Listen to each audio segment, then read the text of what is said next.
4.5 জন পরিবারের হিসাব। তাহলে 5,48,00,000 এটাকে যদি 4.5 দিয়ে ভাগ করি তাহলে 1,22,00,000 পরিবার হইতেছে দরিদ্র এবং অতি দরিদ্র পরিবার। এর মধ্যে মাত্র 50,00,000কে কে নির্বাচন করবে, কিভাবে করবে, কোন ক্রাইটেরিয়া করবে? এই যে হারুন যে কইছে যে হারুনকে বলে আওয়ামী লীগকে ফ্যামিলি কার্ড দেবে, উনকে শুনেন। জামাতকে কখনো ভোট দিস না, আওয়ামী লীগকে আমাদেরকে ভোট দে, আমরা তোদেরকে হারুন ভাইকে বলে তোদের সবাইকে ফ্যামিলি কার্ড করে দেবো। এবার আসেন বাজেটের প্রশ্ন। এত বিরাট প্রকল্পের খরচ সরকার কই থেকে যোগান দেবে?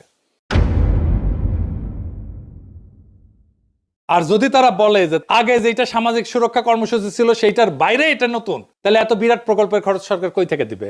বাংলাদেশ সরকারের বাজেট অলরেডি ওভার এক্সস্টেড।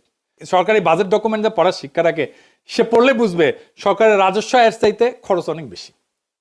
এছাড়া সামনে অনেক হাসিনার রেখা যাওয়া ঋণের ইনস্টলমেন্ট শোধ করার টাইম হয়ে আসতেছে, শোধ করা শুরু হবে এই 2026 থেকে। এরপর যদি আবার বাংলা মার্টিন লুথার কিং এই সমস্ত দুর্গোগী পরিকল্পনা নিয়ে আসে, তাহলে সরকার কেবলমাত্র একভাবে এটাকে ফাইন্যান্স করতে পারবে, সেটা হইতেছে সরকারিভাবে টাকা চাপানো। এইটা হইলে যে ভয়াবহ মুদ্রাস্ফীতি হবে, বাংলাদেশ পুরা রবার্ট মুগাবের জিম্বাবুয়েতে পরিণত হয়ে যাবে।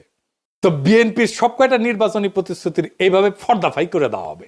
ওরা জানে বাগে ছিলে 18 গা, পুলিশে ছিলে 36 গা, আর পিনাকি ছিলে জয় বাংলা।